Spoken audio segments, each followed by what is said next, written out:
যারা থাইল্যান্ড যাবেন চিন্তা ভাবনা করে রাখতেছেন তারা আপাতত একটু স্টপ করেন, কারণ থাইল্যান্ড এখন গণহারে ভিসা রিজেক্ট করা শুরু করছে।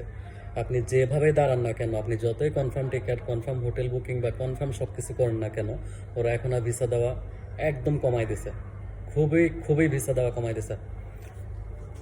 আপনি যতভাবেই কনফার্ম টিকিট আপনি যতভাবেই আপনি যতভাবেই কনফার্ম টিকিট করেন না কেন, যতভাবেই হোটেল বুকিং করেন না কেন এবং যেভাবেই পেপারস রেডি করেন না কেন, যতই ব্যাংক স্টেটমেন্ট দেন না কেন, ওরা এখন ভিসা দেয় একদম কমাই দিছে। ভিসা রিজেক্টের হার অনেক বেশি, যেটা 1 মাস 2 মাস আগে ওরা গণহারে ভিসা দিচ্ছে সবাইকে, কাউকে তেমন রিজেক্ট করা নাই। এই তারাই এখন গণহারে ভিসা দেওয়া বন্ধ করে দিছে। সো যারা থাইল্যান্ড যাওয়ার চিন্তা ভাবনা করতেছেন তারা আপাতত একটু স্টপ করেন। হ্যাঁ, এখন আপনি জমা দিবেন মানে আপনি আপনার এম্বাসি ফিটা লস করবেন, আদার্স অন্যান্য ডকুমেন্টস রেডি করতে যে পয়সা খরচ হয় ওইটা লস করবেন। ভিসা হওয়ার সম্ভাবনা নাই বললেই চলে।